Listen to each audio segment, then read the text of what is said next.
Moi j'ai 4 ans et mon rêve c'est de rencontrer des licornes. Entreprends tes rêves, podcast des rêveurs qui passent à l'action. J'irai au bout de mes rêves, tout au bout de mes rêves. Entreprends tes rêves, le podcast des rêveurs qui passent à l'action. C'est une invitation à entrer dans les coulisses de l'entrepreneuriat avec mes invités. C'est 2 lundis par mois et sur toutes les plateformes d'écoute. Je suis Alexandre et mon rêve c'est de faire le tour du monde. Mon rêve, c'est de créer un podcast. Et après, comment je ferai le tour du monde? J'aurai un sac à dos.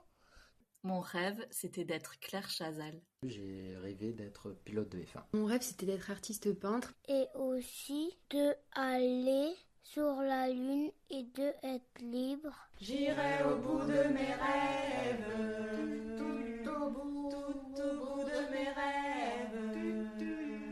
Rendez-vous sur Les Vedettes en scène.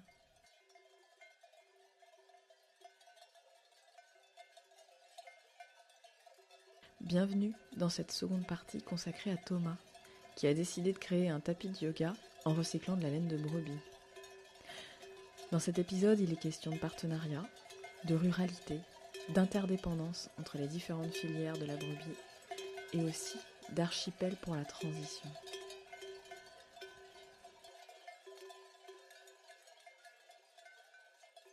L'autre question que j'avais notée, c'est comment tu travailles avec tes partenaires. Si j'ai bien compris, tu en as cité plusieurs. Je les mettrai en info pour que les auditeurs puissent en apprendre plus sur toutes ces plateformes et ces partenaires. Mais tu es allé, j'imagine, sur le territoire, tu as essayé de les rencontrer. Comment ça s'est passé? Tu as eu des coups de cœur? Comment tu as sélectionné tes partenaires? Alors, la filature Colbert, ils sont un peu les seuls à faire ce qu'ils font. Donc, le choix sur le territoire Occitanie? Je pense qu'ils sont même pionniers en France. D'accord. Il doit y en avoir peut-être 1 ou 2 qui font des choses similaires, mais ils sont assez pionniers en France. C'est par exemple une des seules entreprises qui, a priori, dans les prochains mois, prochaines années, va proposer un isolant en bâtiment fait à partir de laine. Ils vont mettre ça sur le marché. Ils sont pas nombreux en France aujourd'hui parce que la filière justement a été beaucoup abîmée à proposer de la transformation de laine. Et il y avait pas de sujet avec eux. Sur la logistique, c'est des gens qui m'ont été présentés par l'incubateur. Ils m'ont dit voilà, c'est quelqu'un qui est intervenu plusieurs fois pour coacher les anciens projets, etc. Tu devrais les contacter, ils font de la logistique, ils sont intéressants. Honnêtement, ça a été... J'ai eu de la chance, je pense, parce que jusqu'ici, l'ensemble des partenaires avec lesquels je travaille sont des gens qui, je pense, à la fois sont compétents et sont sympas. C'est quand même...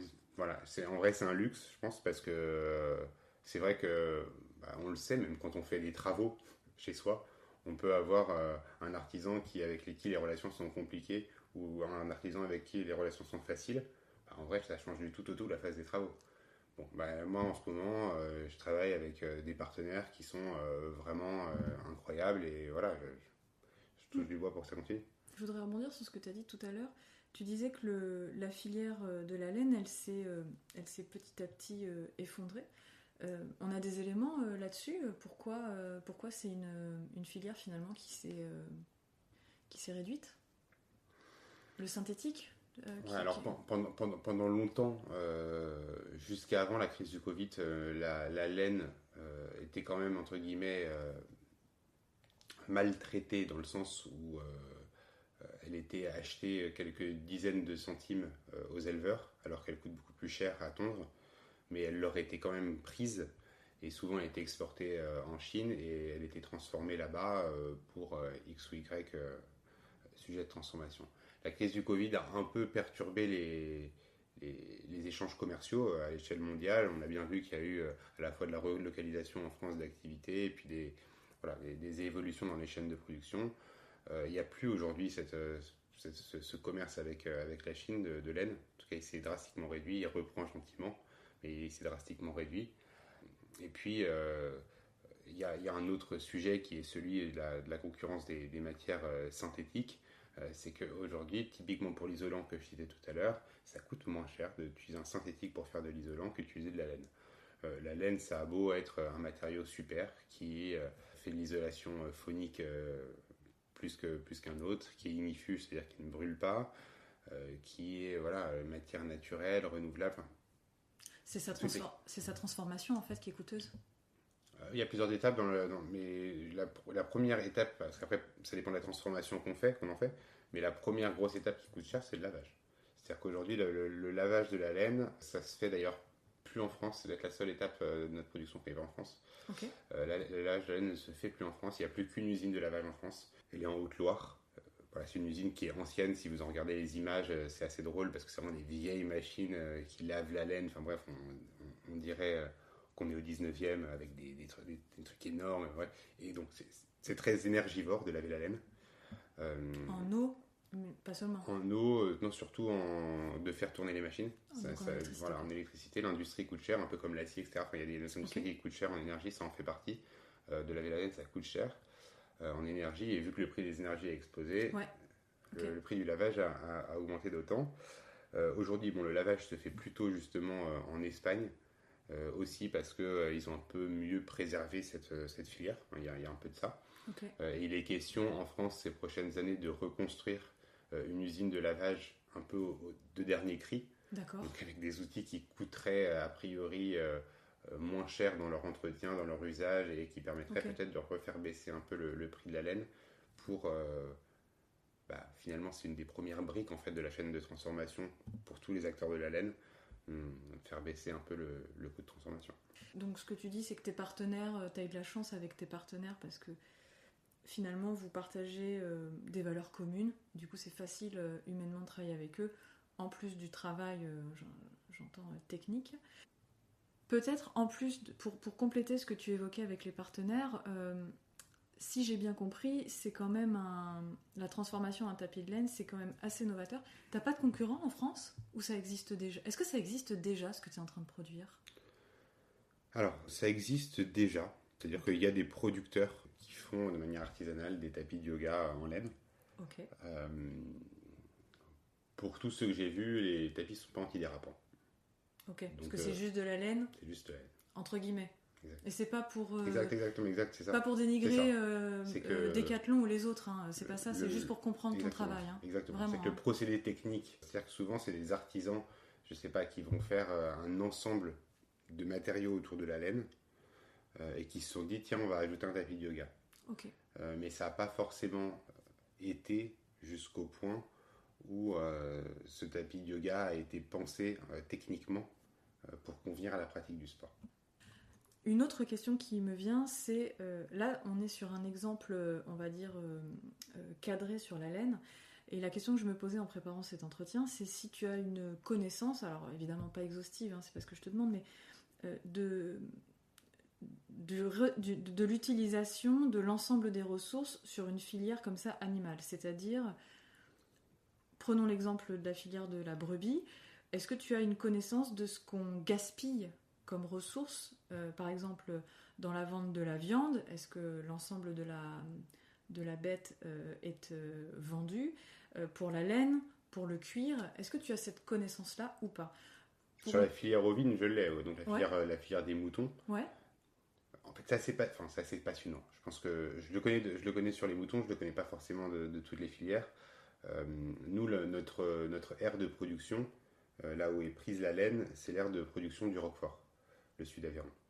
C'est le Larzac, c'est une aire de... Enfin, c'est pas que le Larzac, c'est bien plus large, mais bref, le Larzac est un endroit un peu symbolique de cet espace, donc est connu d'abord pour sa filière laitière. Les brebis qui sont élevées dans le sud Aveyron, pour l'essentiel d'entre elles, produisent du lait pour faire des fromages, en partie pour faire du Roquefort. C'est la première rémunération des éleveurs. Et là-dessus, il y a peu de pertes ou dans la production laitière spontanément, je me dis, il n'y a pas de perte. Non, il n'y a pas de perte. Il n'y a pas de perte dans la production laitière. Après, ce qui va varier, c'est le respect du rythme de l'animal. Un animal ne produit pas toute l'année du lait. Non. Voilà. Un animal, en fait, c'est le lait, parfois on l'oublie, hein, mais le lait, c'est le lait maternel. Bien sûr. Donc c'est en pour ça que je fait, te pose la question. chaque année, le mouton va avoir un agneau, et c'est suite à la naissance. Pendant un mois, l'agneau tète le lait de sa mère, puis l'agneau est sevré, donc va manger autre chose. Les 7 mois qui vont suivre, justement, le lait va être récolté. Après, il y a ce qu'on appelle la période de tarissement, c'est-à-dire que justement le mouton, la brebis ne produit plus de lait. Et c'est à ce moment-là aussi qu'elle commence à préparer son prochain. On s'approche de la naissance, son ventre est de plus en plus gros, donc elle est aussi mise au repos. Et jusqu'à la prochaine naissance, et le lait revient, et ça se fait comme ça par cycle d'un an. Pour une anecdote, tu me demandais s'il y avait du lait qui était perdu. Il y a un fromage qui est en train de revenir en vogue, qui s'appelle le Pérail. On le connaît un peu mieux sous le nom du Loup-Pérac. Ah, mais c'est dingue que tu me dises ça. J'en ai servi ce matin à mes enfants. C'est vrai? Oui, sujet perso à part. Mes enfants sont fans. Bah, explique-nous. Ah, mais grave, je vais leur raconter ça ce soir. Le Pérail, historiquement, en fait, quand la production de lait arrivait proche du tarissement des bêtes, parce que tout le troupeau est réglé en même temps. Oui. Donc, elles arrivent toutes les brebis arrivent au tarissement à peu près au même moment. Pendant les 7 mois de production plein, chaque jour, il y a un camion de lait qui vient, qui récolte le lait et qui l'emmène dans les usines de transformation en fromage. Quand on s'approchait de la période justement de tarissement et où il n'y avait plus suffisamment de lait, ce lait, mais il y en a quand même un peu, pas suffisamment pour faire venir le camion et le transformer, mais il y a quand même un peu de lait.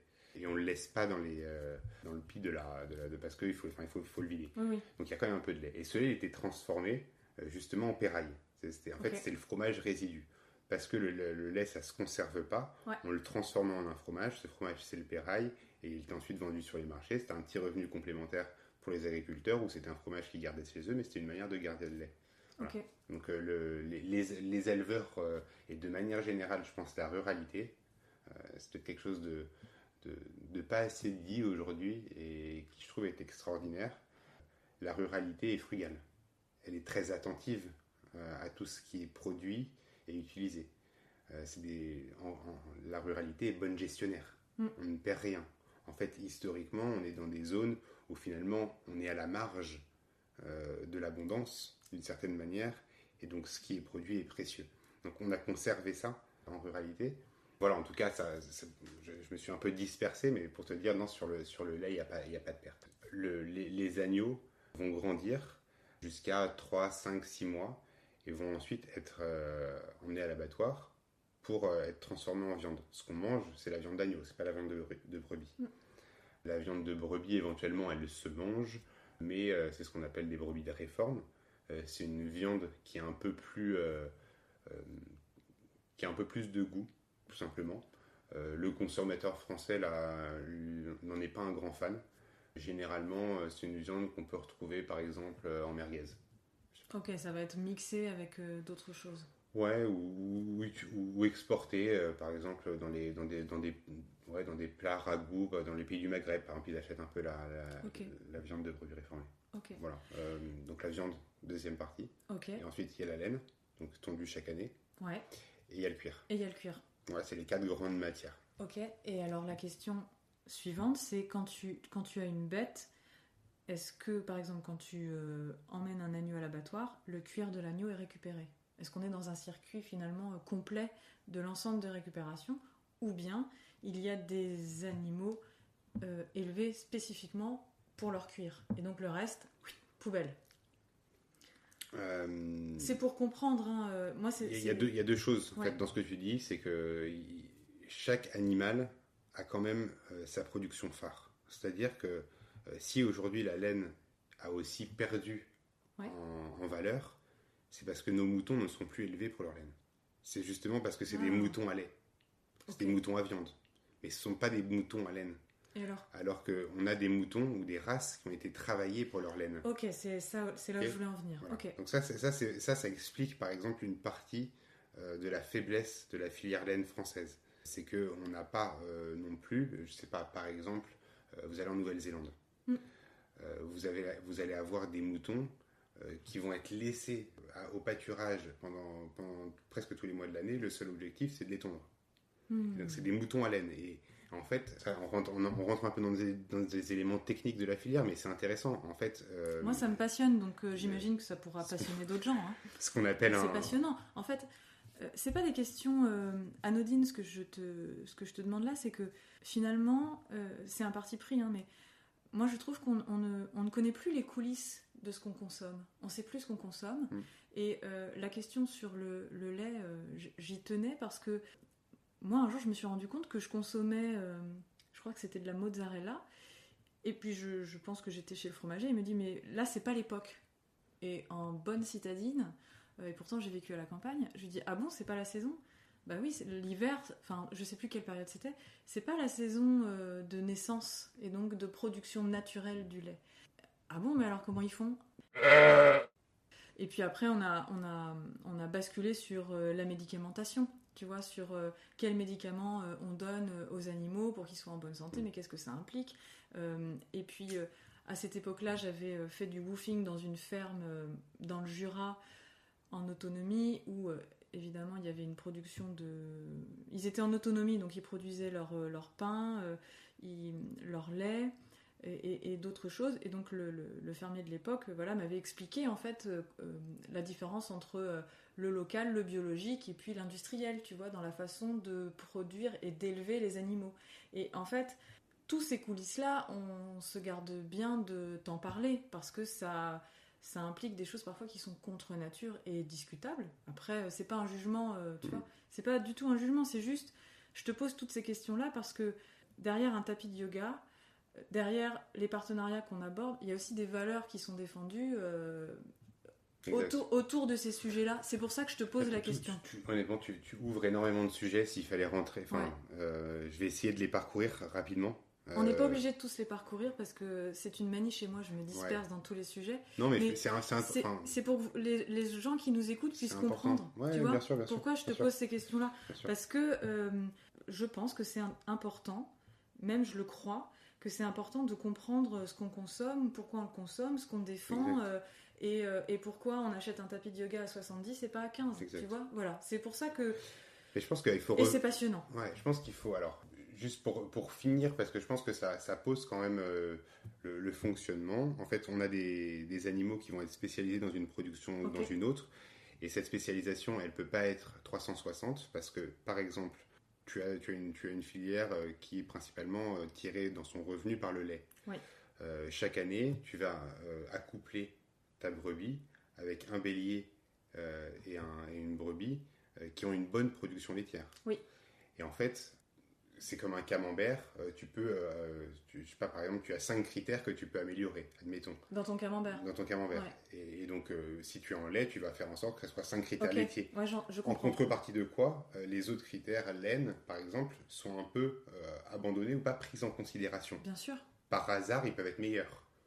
Par hasard, ils peuvent être moins bons. Ils ne sont pas pris en considération, on ne peut pas forcément le faire. Donc, ça priorise un peu.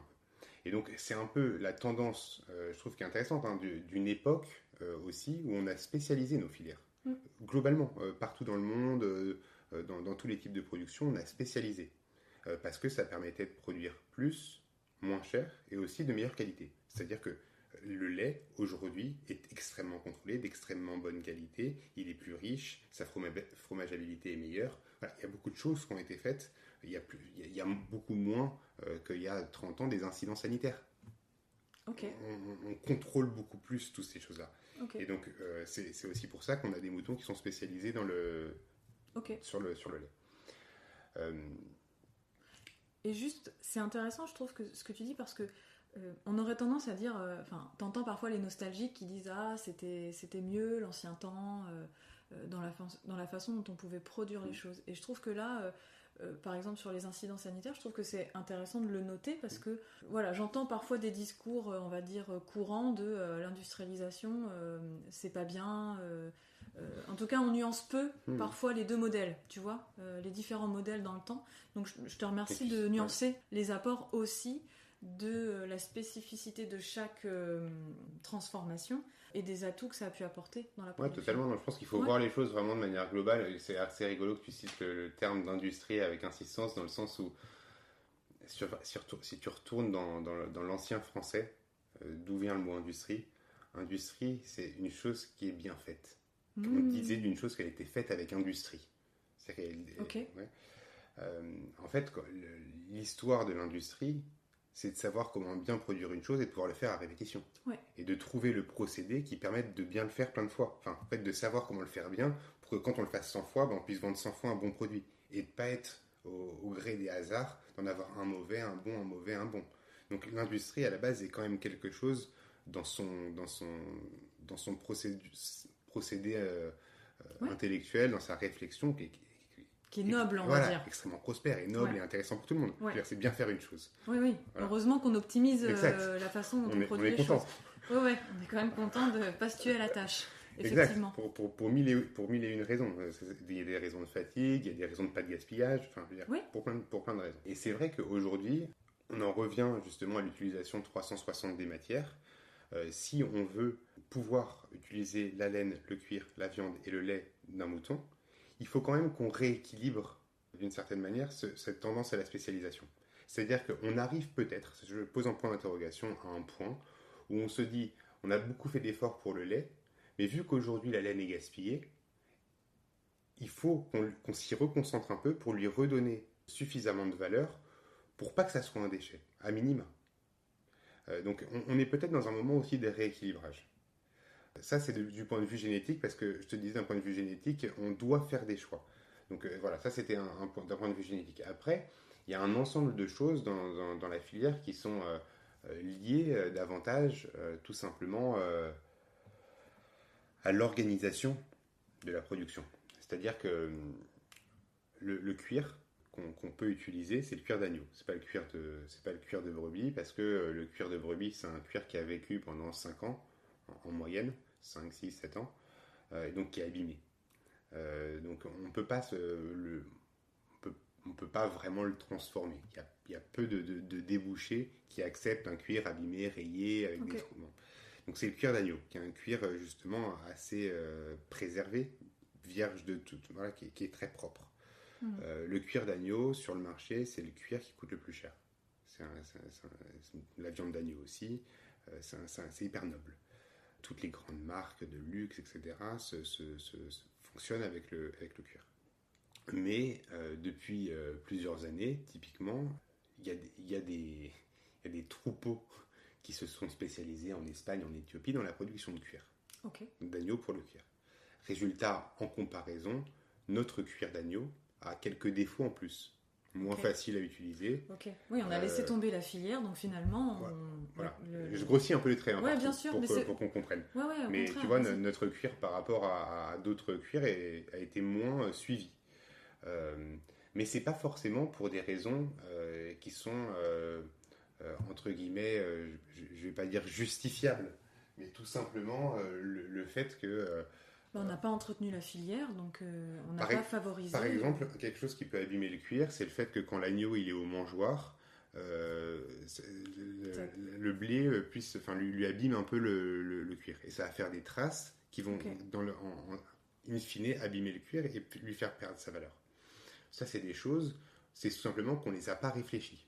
On les prend plus en compte. Oui, puisque c'est pas l'objectif. Exact. Et donc c'est là où je te dis, je pense qu'on en arrive dans une époque qui est hyper intéressante, et c'est un peu la question qu'on se pose aujourd'hui dans la filière laine.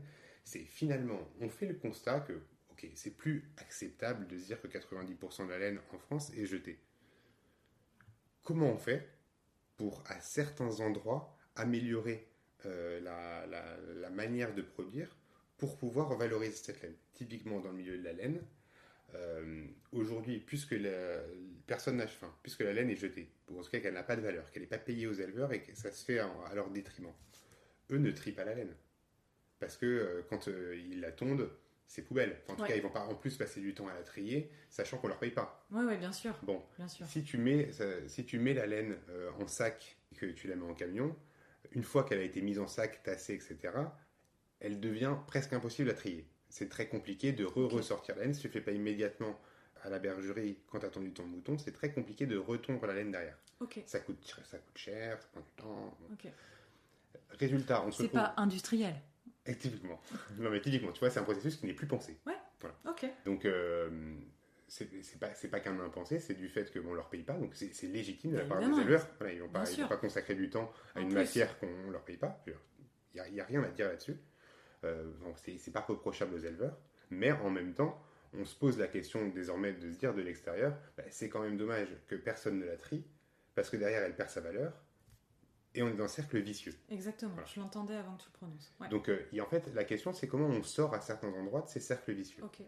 Est-ce que on fait des centres de tri qui ne seront pas forcément gérés par les éleveurs, avec par exemple des petites équipes qui pourraient se relayer dans les bergeries pour, au moment des tontes, aller d'une à l'autre et récupérer une première quantité de laine. Ça ne sera pas 100% au début, mais au moins en se disant, si on a identifié, je sais pas, on peut en vendre 100 tonnes, tiens, organisons-nous pour aller la chercher et la sortir en bon état. Voilà. Donc c'est simplement repenser de manière artisanale, parce qu'on part de loin, les manières de valoriser la laine. J'ai 2 questions. Je vais rebondir tout de suite sur l'artisanal. Tout à l'heure, tu as dit la ruralité est frugale. Et c'est-à-dire que chaque ressource est comptée et utilisée. Et j'ai l'impression aussi que tu parlais d'échelle, peut-être que j'écoute entre les lignes, d'une échelle où, comme elle est à l'échelle humaine, finalement, on est dans des circuits, on va dire, tenables, et on est à échelle humaine, en fait. Donc on comprend ce qu'on fait, on utilise la ressource de façon pensée, intelligente, c'est en ce sens-là que je dis intelligente, et tu parles d'artisanal, et peut-être que je me trompe, mais est-ce qu'on n'est pas aussi dans un changement d'époque où on revient à des échelles quand même locales, et on va développer, en fonction des spécificités du territoire, des activités artisanales plus locales? Est-ce que c'est le cas ou pas du tout? Quel est ton... Est-ce qu'on va plus vers là? Oui. Je pense que ça nous est imposé. Ok. C'est-à-dire que... C'est une bonne nouvelle? Ouais, c'est une très bonne nouvelle. En vrai, franchement, on est dans une belle époque. Enfin, Ouais. D'une certaine manière, on est dans une époque difficile parce qu'on nous demande de faire les choses à un rythme effréné parce qu'on a pris du retard. Les enjeux écologiques sont majeurs et nous demandent désormais d'accélérer si on veut réussir cette transition. Ouais. En même temps, c'est passionnant d'être dans un moment de transition et qui est une transition vertueuse sur le fond. Intelligente, intéressante. Donc je pense qu'on en est là. Typiquement, l'ensemble des filières s'interroge pour mieux maîtriser l'ensemble de la valeur créée. Et je pense que c'est quelque chose qui est prégnant à tous les niveaux. Je peux prendre l'exemple de l'industrie du cuir. Quand tu es dans une mégisserie, ceux qui traitent le cuir, qui travaillent le cuir, ils vont produire des peaux traitées, lavées. C'est un processus hyper compliqué là aussi pour avoir une peau qui pourrisse pas, qui soit propre, brillante, etc. Ensuite, quand elle va être transformée il y a Millau, historiquement, la capitale du Sud-Aveyron et du Larzac, c'est une ville de ganterie. C'est une ville qui faisait des gants en concurrence avec jusqu'en 1960 à peu près. Avec Grenoble, c'était les 2 grandes capitales du gant. C'était les capitales mondiales du gant. C'était du cuir d'agneau pour l'essentiel, pas que, mais en partie. En tout cas, ce cuir a été transformé. Donc, bref, je me perds un peu, mais bref, on prenait les peaux d'agneau et dedans on coupait des gants. On le fait encore, mais on le fait moins qu'avant. Il y a des chutes. Pendant l'époque, on jetait ces chutes. Oui, j'allais te poser la question. On se disait, voilà, on ne savait pas qu'en faire, entre guillemets, on jetait les chutes. Okay. En fait, maintenant, les entreprises se disent, ok, avec ces chutes, on peut par exemple les déchiqueter, en faire un matériau composite pour faire de la colle, pour faire un isolant. En fait, de plus en plus, la matière, à la fois pour des raisons d'efficacité financière, c'est-à-dire, voilà, dans une entreprise, tu te dis, je vais améliorer mes coûts. Bien sûr. Mais aussi parce que, en fait, les législations, elles ont progressivement évolué et désormais, les entreprises sont appelées à réduire leur bilan carbone. Ouais. Donc, à chaque étape de leur processus de production, on mesure ce qu'elles polluent. Et donc, si en France, on est capable de produire un gant qui n'a pas pollué, ou beaucoup moins qu'ailleurs, dans ce cas-là, à la fin de la fin, LVMH, quand ils vendent leurs gants à 200 €, en plus, dans leur bilan carbone d'entreprise, ils sont bien. Ils se sont améliorés. On va le dire comme ça. Ouais, ils se sont améliorés. Ils payeront eux moins de taxes, donc il y a une valeur pécuniaire. Et puis en plus, ça participe, je ne vais pas dire une image de marque, mais, C'est bien sûr, mais presque un attendu du consommateur aussi. Évidemment. C'est-à-dire qu'aujourd'hui, le consommateur, il est attentif à ça. Oui. Donc en fait, à tous les échelons, chacun pousse pour qu'on aille vers là. Donc tout le monde y est beaucoup plus attentif. Donc il y a beaucoup d'innovation en ce sens-là. Donc on reconstruit des filières, on reconstruit des manières de penser. Et puisqu'elles ont été longtemps négligées et pour à certains endroits, ce sont des filières qui ont été abîmées, de fait, la reprise est artisanale. Elle est petite, elle se fait à des petits endroits. On reconstruit gentiment, par petites étapes, par petites touches. Et c'est des petits groupes, parce que, je sais pas, par exemple, je valorise la laine. Aujourd'hui, j'ai que 100 clients, admettons. Donc, je vais en faire un petit peu. Et peut-être que ça grandira. Mais pour l'instant, je reste petit. Et on a beaucoup aujourd'hui, sur tous ces sujets-là, de petits acteurs qui ont trouvé des premiers petits clients. Mais c'est pour ça qu'on a de plus en plus de petites choses qui se font, et qui sont appelées à grandir, évidemment. Et ce que tu évoques, je vous mettrai l'interview en bas là dans la légende. Ça me rappelle une expression de Flore Vasseur dans une interview de Thinkerview que je vous conseille, qui évoquait elle parlait d'îlots de résistance. Bon, là, je ne parle pas d'îlots de résistance, mais j'aime bien cette image de ces petits îlots d'initiative qui au final font des archipels pour finir par pourquoi pas créer des continents. Et ce que j'avais envie l'invitation que j'avais envie de vous faire par rapport à ça, c'est que si vous avez envie de porter un projet qui œuvre pour la transition, n'hésitez pas à commencer petit, parce que potentiellement, comme on est dans une phase de transition, il y a des opportunités qui sont en train de se créer et des nouvelles manières de penser. Donc soyons audacieux dans le fait d'oser ces petites initiatives-là dans la transition qu'on traverse. Et en lien avec ça, j'avais une question à te poser. Sur un animal comme la brebis, on a parlé donc du lait, de la laine.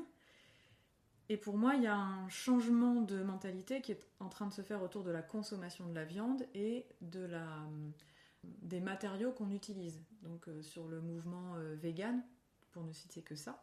Est-ce que tu crois que dans cette filière-là qui englobe toutes ces transformations, donc laine, lait, viande, cuir, il y a aussi un changement de mentalité autour de ça et pourquoi pas la laine plus tard sera peut-être un secteur beaucoup plus gros que la production de la viande. C'est peut-être utopique ce que je suis en train de dire, mais c'est peut-être pour prendre la météo, toi, avec ce que tu connais aujourd'hui. De deux choses l'une.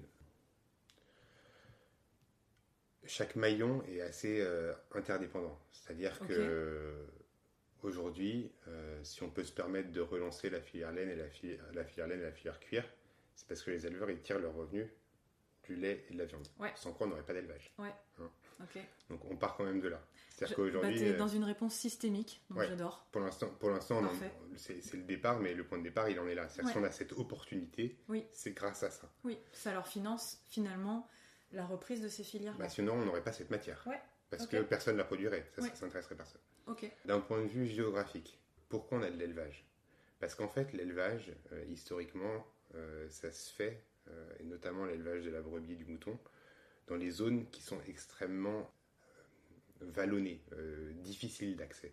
Parce qu'en fait, sur une zone qui est extrêmement escarpée, irrégulière, montagneuse généralement, on ne peut pas passer la machine et faire des grandes étendues de blé, où ça coûte beaucoup plus cher. La production céréalière se fait généralement sur des zones pleines et pas sur des zones abîmées. Et en fait, sur les zones abîmées, à moins de les laisser en friche, on les optimise avec de l'élevage de... On ne peut que mettre de l'élevage. Et l'élevage, c'est quand même par exemple, dans le sud d'Aveyron, à certains endroits où l'élevage a reculé, on se rend compte aussi que le paysage est moins bien entretenu et que dans les années où il y a du feu, les espaces entre les différentes forêts, etc., où la brebis venait manger pour dessiner le paysage, parce que en fait, c'est quand même une zone de pastoralisme. À la base, la brebis, par nature, c'est quand même un animal qui vit dehors. Et même si, pour des raisons techniques, le lait doit être pris le matin et le soir. Donc, aujourd'hui, on ne fait pas pâturer non plus les brebis à 10 km, parce qu'elles ne peuvent pas venir et le matin et le soir à la bergerie. Mais on les fait pâturer 2 heures le matin, 2 heures l'après-midi, dans les zones qui sont alentour de la bergerie. ces zones aujourd'hui qui profitent moins du pastoralisme, on voit qu'elles ont perdu leur dessin un peu naturel et qu'elles sont beaucoup plus susceptibles, vulnérables au feu. Parce que les feux, quand ils prennent, ils ne s'arrêtent pas. En fait, il n'y a plus les zones tampons qui étaient coupées et dessinées par l'élevage. Donc voilà, et on est dans des environnements effectivement qui sont complexes. Et c'est toujours intéressant, je pense, parce que c'est des questions qui sont légitimes. Et je pense que de l'extérieur, quand on s'intéresse à ces sujets-là, il y a plein de sujets de surprise. De l'extérieur, il y a plein de sujets d'incompréhension. Oui. Et c'est vrai que c'est extrêmement, je pense, important et utile, si on en a le temps, si on le souhaite, mais de regarder les choses dans le détail, pour voir pourquoi les choses fonctionnent comme ça aujourd'hui. C'est pour ça que je te pose la question sur est-ce que la laine pourrait se déployer davantage au vu des changements de mentalité. Et je te remercie pour cette réponse complexe dans le sens nuancé et systémique, parce que moi c'est un secteur que je connais absolument pas. Et effectivement, on a des a priori ou des croyances ou des réponses toutes faites sur ces secteurs-là parce qu'on n'approfondit pas le sujet. Et l'invitation que j'aimerais vous faire, chers auditeurs, c'est que si vous avez un sujet comme ça qui vous intéresse, c'est vraiment d'essayer de le comprendre dans sa globalité et dans tous les systèmes que ça implique et les synergies que ça implique. Je pense que c'est important. Il y a autre chose que tu voudrais rajouter là-dessus ? Non, mais peut-être pour rebondir pour revenir à un point qu'on avait fait au début de notre échange, qui était sur la question du vivre, et de s'asseoir quelque part à un moment dans la vie et de ne pas être trop dispersé.